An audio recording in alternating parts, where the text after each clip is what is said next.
All right, joining me today is a man who has done it all in the world of pro wrestling, from the WWF, WCW, ECW, to training the superstars of tomorrow. Mr. Hughes joins us today. Thank you so much, and how are you doing? Great to be with you, man. Just sitting here chilling, watching some Andy Griffith. Great. Now, before we get into it, you'll be appearing with ESS Promotions on October 14th at the Wrestling Universe, on the 15th for Legends of the Ring, and the 16th at the Pro Wrestling World. For more information, head on over to ESSpromotions.com. I must say, though, for the wrestling fans out there who go to all the conventions, all the shows on the Northeast, being able to meet you seems to be a first, at least for me, which is great. So make sure you guys don't miss this opportunity. But tell us about your upcoming appearances, and what are you looking forward to the most? Well, like I said, you got some upcoming appearances up that way, 14th through the 16th. Looking forward to that. And going to Chicago on the 12th. And, and they come in, I get bookings all the time. And, of course, training guys as well to be professional wrestlers. And, of course, I got Heath Slater and Apollo Crews and Moose, and I can go on and on with thousands of guys that I've trained in the world of professional wrestling, and they're doing their thing. Oh, yeah, definitely. And so, pretty much proud. Heath Slater just won one half of the tag team belts, him and Rhino. So I do teach guys how to do it, no doubt about it. Definitely. Now, when I was growing up, we traded VHS tapes. Then it moved to DVDs. But now, with stuff like the WWE Network, fans can watch you anytime on any streaming device. And a lot of other companies have followed suit with the streaming. Has this given new life to superstars of the past? Because, now kids can easily go back and watch your era and as if it was yesterday, which in return, brings out new and younger fans to conventions and wrestling shows. How does that make you feel, knowing that your work, the work you did, lives on forever in this digital age? Oh, it's an awesome feeling, man. All that hard work we didn't put in it, all these highways and byways we didn't went down, and all these hellholes we didn't wrestle in, and it all paid off, at least if something was to happen, at least something is left behind for future generations to view. Mm-hmm. And of course, the character, Mr. Hughes, I haven't pretty much seen anyone, try to,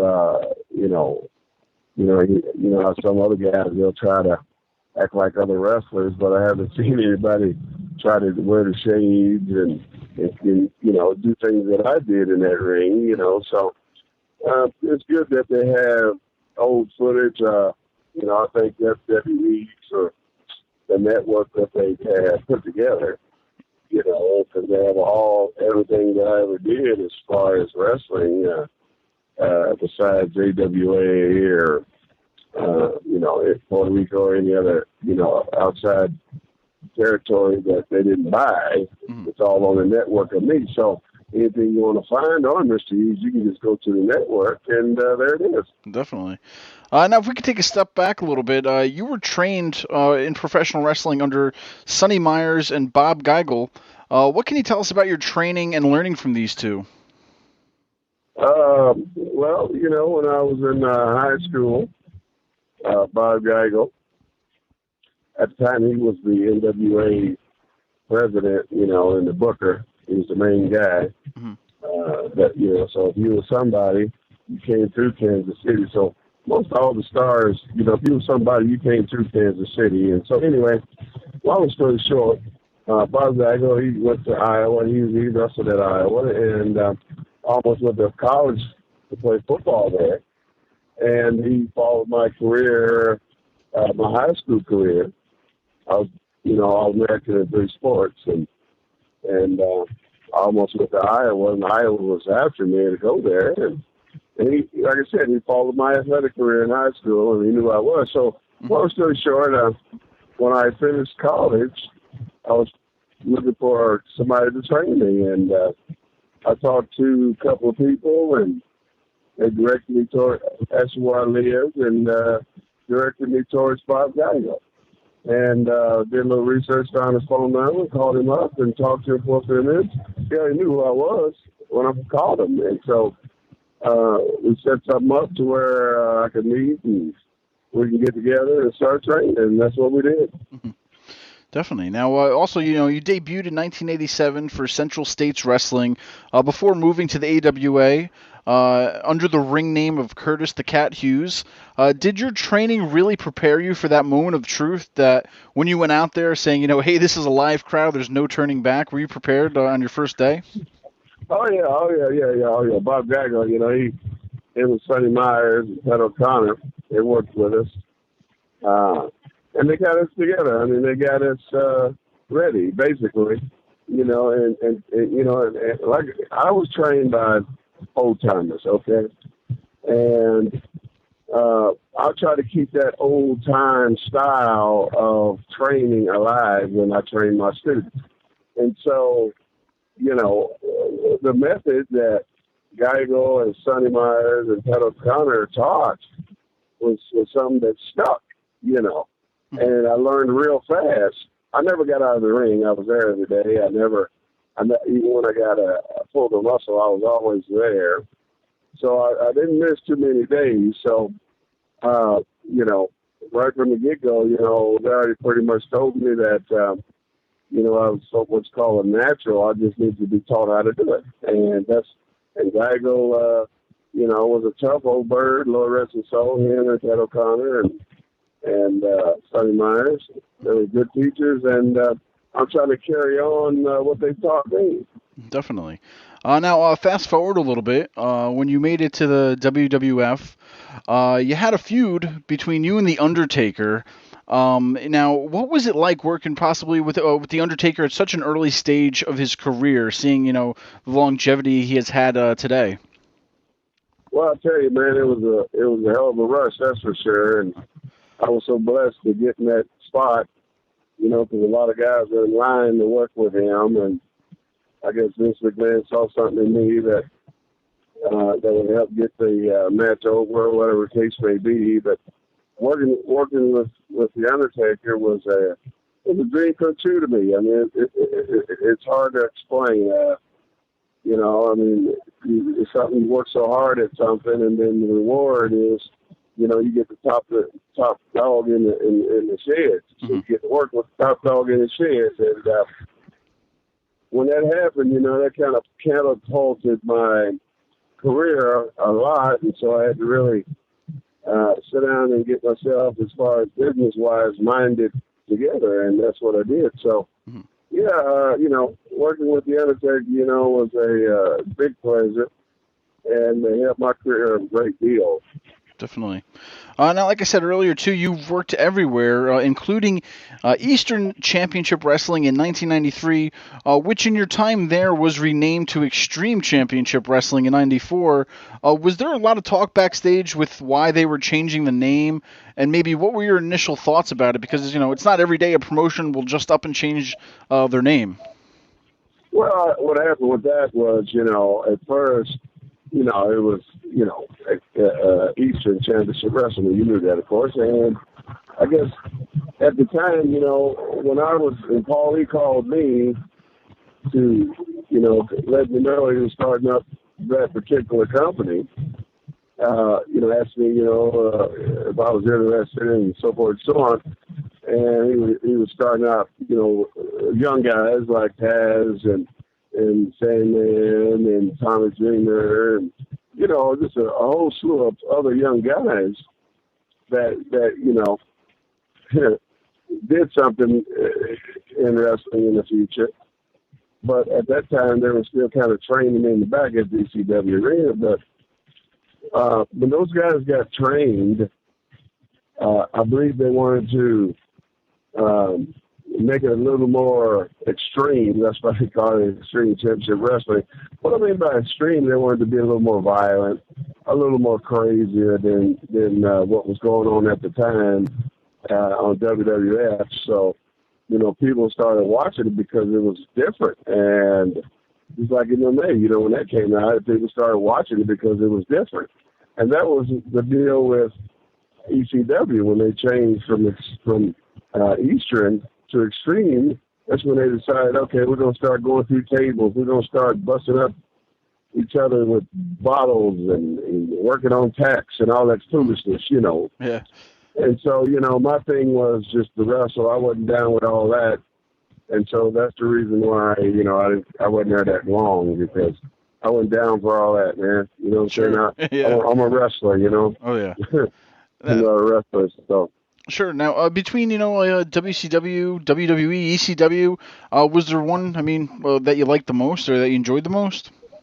Yeah, WWF was the best one because, I mean, you had more, there was more perks involved, and they did more traveling overseas, and, you know, you got, you know, it was just a better deal, you know. Yeah. And, you know, royalties and all that good stuff, you know, so, you know, WWF was the better deal, so. Oh, yeah, definitely. Now, a lot of people don't get to see or hear much about what goes on backstage or after the show, but did you have any close friends while working at any of these companies? Anybody that you stayed in contact with? Oh, yeah, you know, me and Ron Simmons, you know, we got pretty close, and, you know, we hung out all the time. Used to go fishing, and of course, a few of them are not here anymore, so, you know. But other than that, you know, yeah, Ron Simmons was pretty much me, him, and Junkyard Dog. Sure. We used to hang out and, you know, go fishing and talking, whatever you want to say. But, yeah, those pretty much the only two that I was close to. Sure. And, you know, I'll have to ask, too, with close friends come arch enemies. Did you ever have a colleague who was maybe just difficult to work with, or maybe you just didn't see eye to eye with a lot? Well, I had, you know, a couple of them, but we got it straightened out after a night, after addressing the situation. You know, that happens with anybody. When you come in as a young piece of talent, they're going to try and see if you got the balls to stand up to them. And I passed the test, and, you know, but it wasn't nothing major. Sure, yeah. Now, yeah, it all panned out. Definitely. Now, you know, we're based out of Poughkeepsie, New York, and we're so lucky to have the Mid-Hudson Civic Center up here in Poughkeepsie as our home base for pro wrestling. Do you have any memories of working in Poughkeepsie, or at least anywhere in the Northeast maybe you could tell us about? Well, I'll be honest with you. That was so long ago, and back in those days, I used to party like a rock star. So no problem. So a lot of those memories are not there, because sometimes I'm on shows and people come to me and say, "Yeah, you remember when so and so and so and so and so and so?" I'm looking at them like they're crazy, you know. So yeah, but I mean, I remember a lot of things, you know, fun things I did up north, up around Jersey, New York, Philly area. You know, I did a lot of fun things, but a lot of fun things I don't think I should be talking about on the radio. Definitely. Now, you also wore the hat of a trainer for WWA4. Did you ever think during your career that you would turn around and be a trainer as well? Well, of course, yeah, that was the plan. I mean, you know, when they gave me a call, when Frank gave me a call, and you know, he's looking for somebody to take a spot at the WWA4. And, of course, I answered the call. And, you know, of course, when I got there, I didn't have no experience teaching. So I had to learn as I went, you know. Sure. And once I did figure it out, you know, then I had it up under my belt as far as how to teach fundamentals and add what I've taught along with a few other things, you know, to teach guys how to do this stuff, and it worked out, you know. And so after 14 years of teaching young men and women how to wrestle, you know, thousands of them, I trained thousands of them. And, of course, there's a couple in the WWE, and there's one in TNA, and then there's one they're all over the place. Let's put it like that. Sure, definitely. You know? And so I'm proud of what they're doing out there, and, you know, I'm proud of Heath Slater. He's second-time tag team champion. He's having a good run up there, and I talked to him the other day, and, you know, he's happy as he could be, and we talked and talked about when he first came in there, and you know, start from the bottom line here, you know what I'm saying? Oh, yeah, definitely. And then, of course, Apollo Crews, he's up there. Yeah. He's doing this thing, getting a serious push. And, of course, Moose, he's in TNA. Mm-hmm. He's doing this thing up there in TNA, and Jonathan Gresham, he does some stuff with Ring of Honor. And, of course, Kara Hogan, you know, she's getting looked at by WWE. She's a good, talented young lady. And so, you know, I train thousands of people, and you know, every day, and that, you know, I teach people. I pray every day that they make it. You know? Yeah, that's definitely an impressive list of students you had there. But what would you say? What's the biggest piece of advice you give your students maybe on day one? Is there anything you like to always tell them about before you get into it all? Oh yeah, you know, I pretty much tell them, you know, if you want to be successful in the wrestling game, you know, time is a big issue, man. You know, and a lot of people think that they have plenty of time. You see, and wrestling years are like dog years. You feel me? Yeah.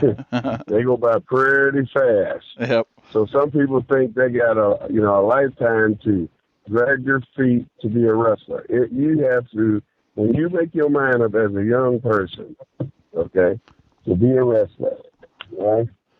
You have to find you a good trainer, okay, and get to the freaking building and train every day. You can't come in once in a while. You're not going to be a wrestler.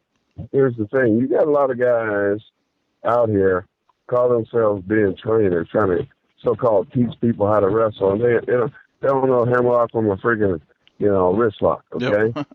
And it's all, and it's basically just a, you know, how to make, it's a make money gimmick, you know, and I don't work like that. Yeah. Every person I try to teach, okay, is to try to make it. That's it. That's how I do it. I mean, I'm not going to try to train you if you ain't got the heart, or if you ain't got the freaking hungriness, you know, to work at it and make it, you know. Definitely. And that's just how I roll, man. I mean, I have a passion for it. I love professional wrestling. I've been doing it almost 30 years. All right. When I see a young man walk down that aisle on TNA or WWE, okay, that makes me feel great. Definitely. Right? Yeah, definitely. Now, one last thing, too.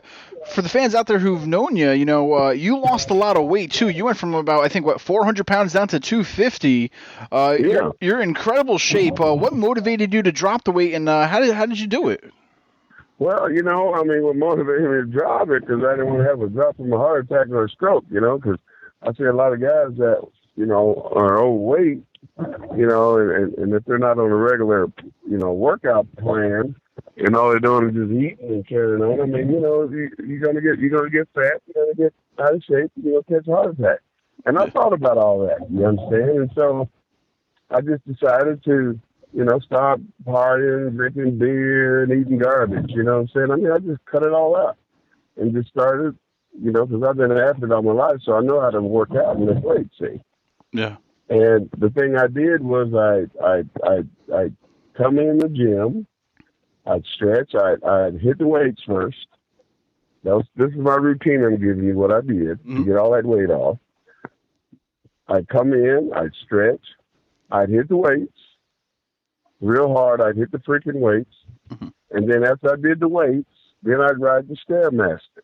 I remember the first day I tried it, I couldn't even ride it, 30 seconds. You know what I'm saying? Yeah. But I pushed myself. Sure. I pushed myself. Every day I got 5 minutes and added 5, and then added 5 next year. I was riding for an hour. But here's the funny part. Every day when I would get done at that Stairmaster, it looked like it rained over there. It's like it looked like somebody might have poked a hole in the belly and all this water ran out, right?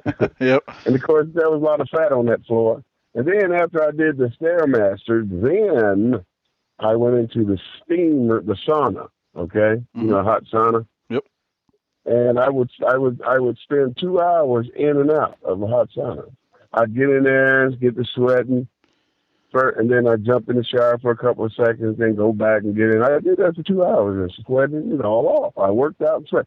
That's why when people looked at me, they said, "Man, you on juice or something?" You know, and I was drug free. I never used no freaking steroids or anything. I just went in the freaking gym with a plan. I stopped eating garbage. Because I used to eat pizza and chili dogs, everything, garbage, drink beer, all that stuff. Yeah. And that's how I gained all that weight in the first place. And so when I cut all that out and started eating healthy and eating right and working out, that's how it all came off. Definitely. You know? Well, that's great. Great to hear, Mr. Hughes. Once again, everybody, please check out ESSpromotions.com. He's going to be in the area on October 14th to the 16th. Great talking with you. Now, are you in the social media age? Can people follow you, or where can people keep up with you these days? Yeah. I have a wrestling school in Atlanta now. Mm-hmm. It's called Total Protection Rescues Wrestling School. It's at 640 Highway 138 in Riverdale, Georgia. The phone number is 404-664-2827. And, of course, my email, if you want to email Mr. Hughes, is mrhughesthebull@yahoo.com. If you want to be a professional wrestler, go to that email and send me an email or Facebook, Curtis Hughes. To find me, you'll see my mugshot right there with the WWE emblem right there. So I'm not hard to find. Mm-hmm. And like I said, you want to book Mr. Hughes? Go to all that information. You can find me. Perfect. Once again, Mr. Hughes, thank you so much for taking your time out to join us today. Thank you for having me. I appreciate it.